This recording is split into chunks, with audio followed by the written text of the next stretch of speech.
And good morning, good afternoon, good evening, wherever you are in the world. Welcome to FPL Don't Panic. I have a little saying. A lot of you that have been with me for a while have heard me say it often. Never count your points until the final whistle for the game week has blown. Oh, I'm changing that. Never count your points until Opta has finished doing their shite and fucked you over. Bastards. I went to bed. I was actually obviously in New Zealand, so I stayed up pretty much tonight watching the games. But with 45 minutes to go in the City match, my eyes are gone. I'll go to bed. This is looking okay. I looked at live rank as I'm showing it here at the moment because the site hasn't fully updated on my site. And it was showing a lovely 70 points. Still 45 minutes to go. Still had Gabardio, 45 minutes of football to come. Still had Foden, 45 minutes of football to come. Still had Haaland, 45 minutes of football to come. Still had Palmer, 45 minutes of football to come. Nothing. Absolutely nothing. In fact, worse than nothing. We now have the Gavardio injury, which I'm not long up. I've got to check back now, see how bad this is. It's certainly not ideal. Obviously nothing from Foden or Haaland. Haaland should have had certainly a goal. I was so unlucky with that one in the first half, wasn't he? That came just off the inside of the post. Yeah, listen, I'm happy. Of course, I'm happy. What have I got there? 3-2. Yeah, provided there's no further change. I think they've done the worst to me now.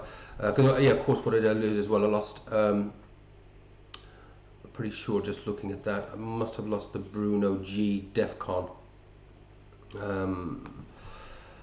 Which is a bit of a pain in the arse, but listen, I can't be unhappy. Seriously, we're especially with having done the wild card, having removed Rice, which is clearly a mistake. And I mean, as I say, when do I ever miss a deadline stream to know know exactly what's going on, or if there's any late team news? There's the one bloody time I miss a deadline stream is where there's something of real significance. As in finding out that Rice was actually on the bus. So that was a pisser. Let's not pretend otherwise. However, it was Bruno G that came in for him, obviously with the view to bring Declan Rice back. So that definitely wasn't as bad as what it could have been. Also, I was obviously pissed off that I missed the deadline stream, because what I would have probably done would have moved Cunha out and brought Rice back in. So not as bad as it could have been with Cunha returning as well. So I've got to be happy. This game is swings and roundabouts and ups and downs and ins and outs. So I've had some bad luck, but I've also had some good luck as well. You know, in fact, I mean, you know, some of these scores I ordered. Bruno G hits the crossbar, so you can see that that's no fluke. I mean, him on a corner is like having someone with a direct free kick from just outside the box. The corner that hit the post. And also his corner as well. I thought, is he going to get the assist off of that? But unfortunately, he didn't get the assist for Chow. That's what sort of running through the team. For Bruggen, fantastic. Tarkowski, whoa! Did anyone see that coming? Wow! I thought Tarkowski was going to be my star. I still think they will. I mean, normally weird results like this can happen. So I'm still happy having Tarkowski in on the wild card. So totally happy with that. But yeah, did not see that result coming. Really didn't see that result coming. Gabardio, I just have to find out now, because obviously this does create a bit of a problem.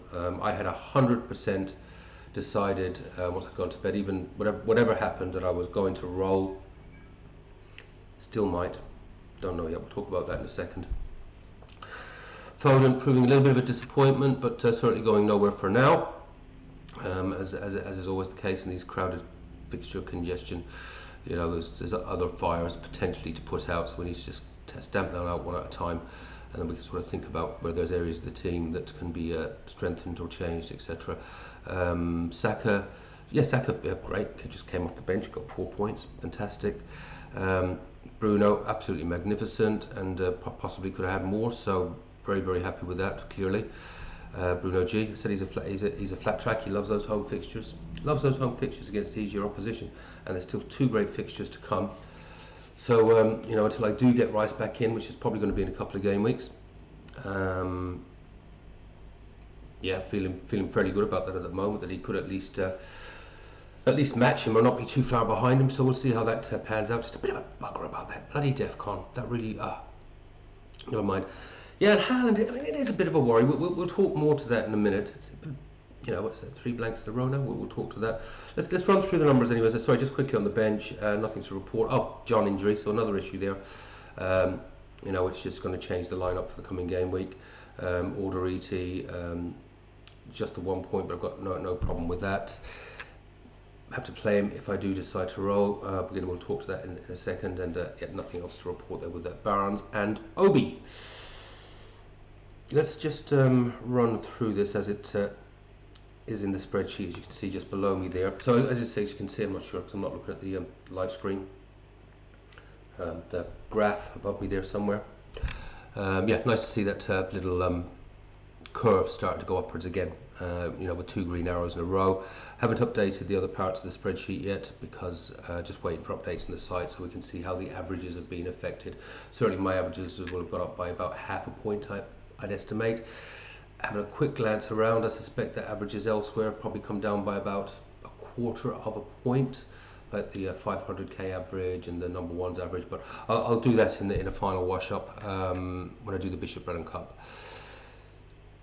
Right, looking at this now, I tell you what, I do like it when the spreadsheet is accurate. So remember that the numbers have captaincy removed, so it's showing 65 points there. There's obviously the other 2 points that are going on there for the Haaland captaincy. My prediction, as you will recall, for game week 20 was 63 points. I'm pretty sure it was, might have been just over 63 points, but 63 points. So what that exact 11 has come in with is 65 points. Remember, my predictions exclude captaincy, especially for the fudge factor, etc. And as always, there is always going to be fudge factors. So pretty accurate. And I do like to see those predictions hitting around the 62, 63, because quite frequently, if we do get a decent captain's haul, it means I'm going to be hitting the 70. As I say this week, no 70, but a nice spread of points. What do we have? 1, 2, 3, 4, 5 players returning. And as again, something that quite a few of you will hear me say, if you get 6 players returning, you're going to have a healthy 70 plus. So 5 players returning. I didn't quite make the 70. But not unhappy. The game week averages, particularly while Haaland is not returning, are very, very low. At the moment, they are very, very low, and obviously Haaland is just coming in with 3 2s in a row. Is it time to look elsewhere? Nah, too scary. Not yet. That you know, I've set my path for the next, as it was 5 game weeks, which was the perma captain on Haaland. Try and keep these averages up across the rest. You know, we transfer. You know, I've done the wild card for better, for worse, possibly both. Just need to keep those averages up, hit the injuries as they happen, and keep those averages up. And hopefully, as I say, you know, the players that I do want to get back in, obviously, over the next 3-4 game weeks will be Bruno, who may be. The word is, now how accurate it is, I don't know. The word is that Bruno might be making an appearance against Burnley. So we'll keep an eye on that. There's a plane or something going overhead. We'll let that pass. So yeah, apparently he could be, or at least be on the bench. So I don't think I'll even be buying him back then with the City and Arsenal away, but certainly it looks as though he could be on track for me to hopefully come back for Fulham at home. Who he comes in for may change on some of the things I've spoken about, but I'm just going to let these next 2 or 3 game weeks pass by, put out any fires as they appear. And yeah, we do have, I'd say we've got 1 fire and 1 glowing ember. So Verbruggen obviously is going to have to come in for John for City away, which is a shame because I had John lined up for West Ham away. Find out what's going on with that injury. If I don't know how serious some of these injuries are. If it does look like John might play, but of course he made that howler of an error, so could be that Sells just goes back anyways. I'm not overly worried about it. I mean, the original plan anyways, that, I mean, John was always going to come in for West Ham, and then it was probably going to be Verbruggen for Bournemouth, Fulham, Everton and City, and Crystal Palace for reasonably decent fixtures. So not overly worried about that injury for now. And it could be with some of the transfers as they're just maybe changing a little bit, it could be that by the time I get to sort of that sort of 24, 25 area, might actually have some money in the bank. We might do a significant upgrade on the goalkeeper. Story for another day. Tarkowski, yeah, that was disappointing. Obviously, with so his averages have dropped now down to a 4.4 off of that 2. But Wolves at home, hopefully he can get that back up to the 5 that I like to see for my defenders. So he's not too far off it, and you'd have to hope that against Wolves, who have looked as though they've improved, it has to be said, hopefully he can get that average back up. So I haven't reviewed the Gvardiol injury. I've just saw that my points went down and he's flagged, so I'm not quite sure what has happened there. So we'll look that up, but it seems like a fairly darkish orange flag, so I'm taking it that it is highly unlikely he's going to be ready for Brighton at home. So the decision I'll have to make there is, do I bring Alderete in and roll, or do I do what I generally said I would do with doing this wild card on the light bench? If I get a flag and it looks longer term, get him out and get the best player that fits my model into that position. That may be what I do, or I may just decide to play Alderete and roll. But the other issues may come up in the next day or so. You know, we've only seen the ones that we know about.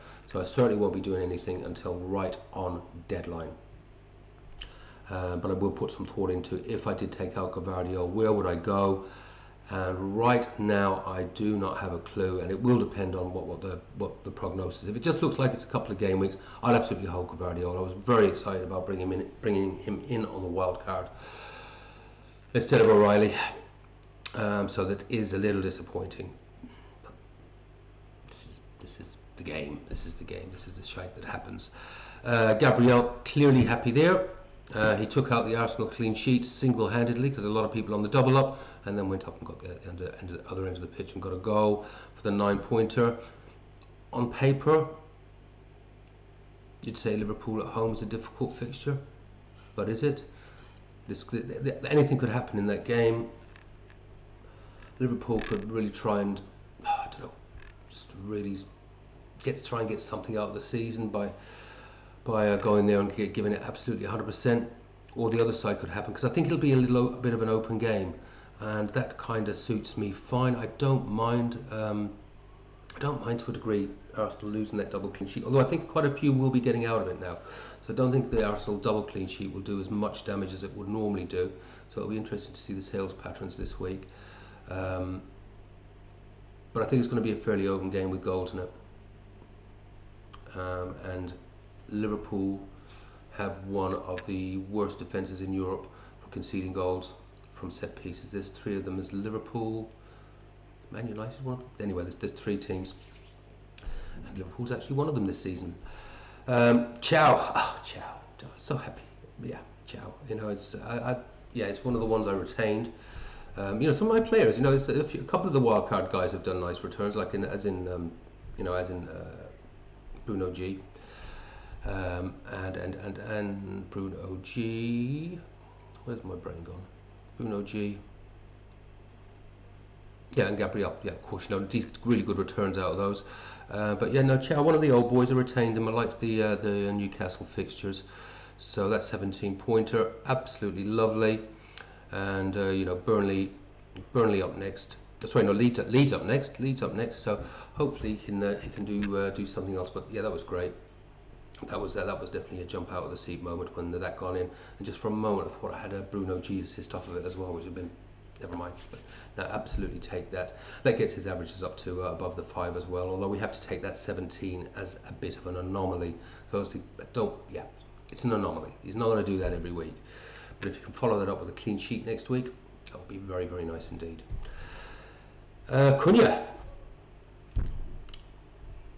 you live to fight another day for me. You know, as I say, I was debating, you know, do I just bite the bullet and bring Rice back in? But no, he took his goal very, very well. I don't think United were great. I thought it was an ugly game to watch, to be quite frank. But he did stick one in the net early on, and I thought, he's looking as though he knows where the net is, and he was offside, or someone was offside. Lovely strike though. And then obviously he got his goal, and then he also hit the outside of the post. So he's getting the shots off. It's Burnley up next. Carry on, do the business. That was great. The plan still would be in 22. In the ideal world, is that he moves out for Rice with that City at home, Arsenal away fixture. So I think that would be the plan. So it removes those two red fixtures, and obviously brings in an Arsenal asset, Rice, as it is, with Forest away and Man United at home. So that is still the plan. If there are other fires to deal with, will I do that for a hit? Probably. Because it's not a short-term move. It's, it is a longer-term purchase to bring in Rice, and so it's not a one fixture play. It's a play for a couple of fixtures.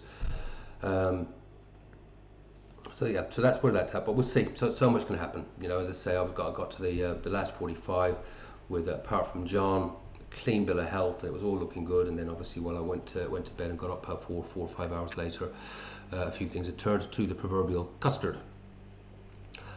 Foden, right, now is the time, Foden. This is where we need to see you turn into your flat track bully self.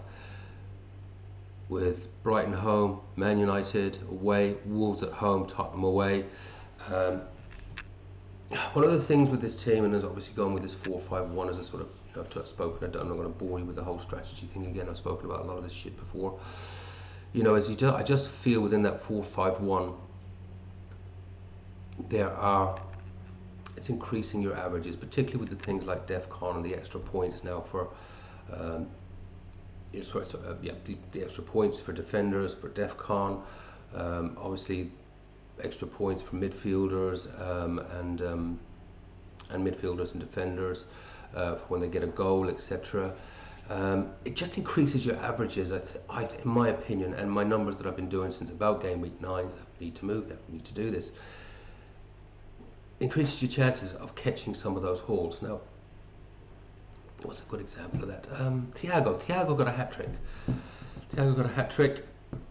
Still only the same points as Chow this week. Who else? Thiago's hat-trick is a good example of that, I think.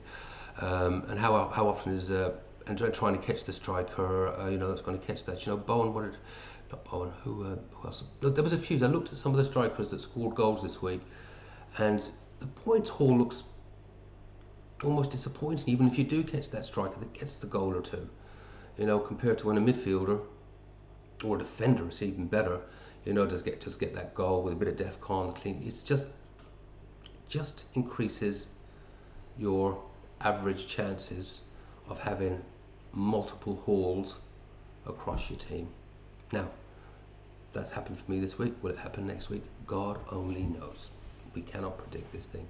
Happy days this week, but this game has got a way of can bring you up one week and kicking you in the teeth the next week, and that's just the way it is. Saka, fine. Saka, fine. Just missed consistency. Got his 4 points in white there because he played limited minutes. Still hitting his 6.2 average. It's pretty much what he's on for the season, even with missing a few games. It's just what he does. It's expensive, but if you're getting that 6 or 7 points on a weekly basis, fine. Until something better comes along. That's the way it is, and hopefully maybe in some of those fixtures coming up, once we get Liverpool out of the way, and you never know, he might do it against Liverpool. Forest not looking great. United home, Leeds away, Sunderland home. Maybe there is 1 or 2 plus 10 pointers in there, because he can do them. They just don't happen very often. Where we got Bruno G, lovely. I'm just going to check the average there. That's probably is right though, because he's he's on a 5 average. That's great. That 10 pointer jumped him up, and like I said, he loves a soft fixture. Leeds at home, Wolves away. Might get another one. I said I was pretty sure in the video when I was doing this that pretty sure I'd get 1 10-pointer out of him across these 3. But hey, you never know. Maybe a couple. So he's on track. He's met his target. So he's got 2 more. So let's keep our fingers crossed on that. And then obviously he's sort of holding the place there for Bruno Fernandes. So we'll see how that pans out for me and if I can actually bring Bruno Fernandes back. But you know, if Bruno G is chugging along, maybe he does stay in a little bit longer. We'll see. It's an ever evolving game, isn't it? We don't know. And Haaland, yeah, down to a 7.4 now. It's like I said, did say I never seriously considered it, so I'm not going to think of what might have been. But I did say, anyone for a Gabriel captaincy? I do know one player in our league did actually do it. Fair play to you. I'll want to do the Bishop Brennan Cup because I think your overall score is pretty good as well. So we'll have a little look at that. So yeah, all of that adds up to 62.8. Seems pretty clear that I won't be able to field that team. I mean,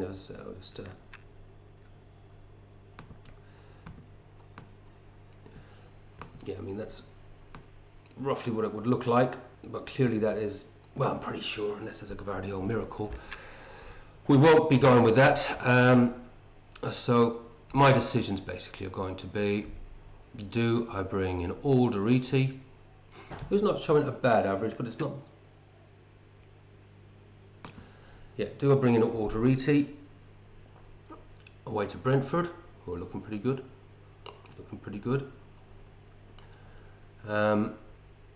or do I roll? Basically we're talking about obviously,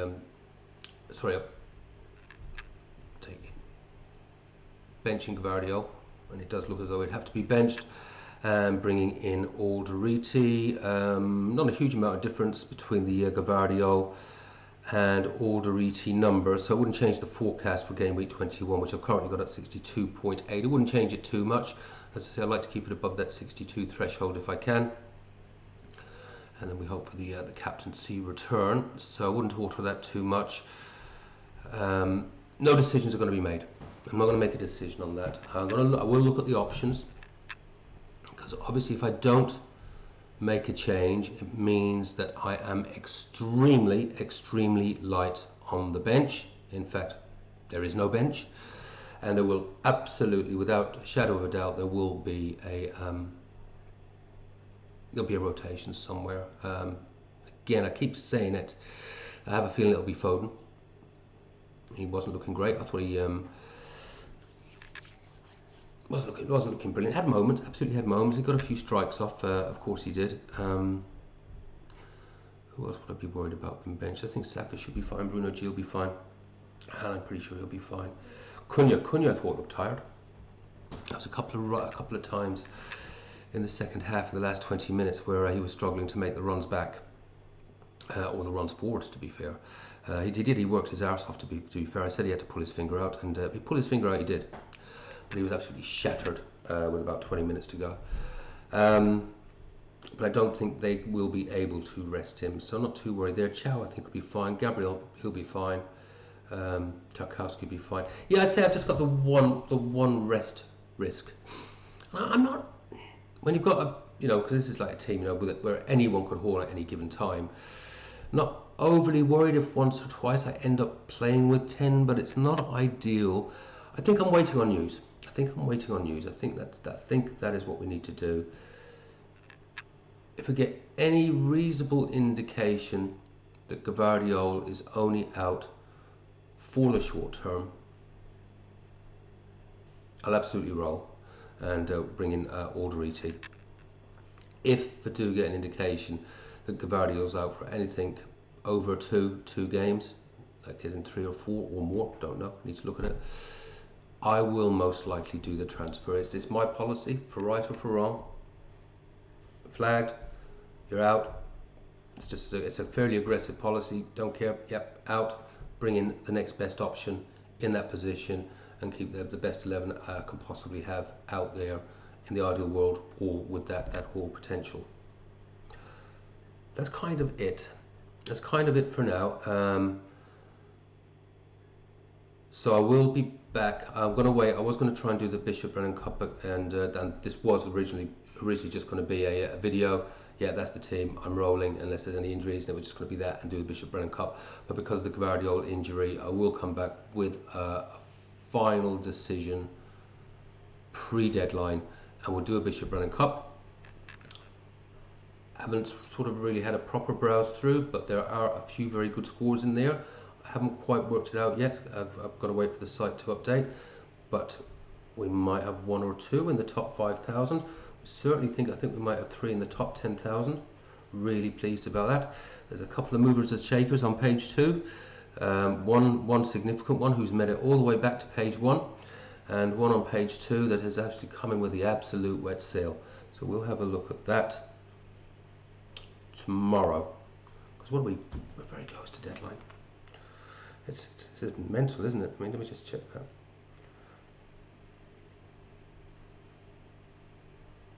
Bloody hell. 1 day, 18 hours, 45 minutes and 27 seconds and counting. Take care, have fun, play your own game. Don't panic. I'll see you tomorrow. Bye for now.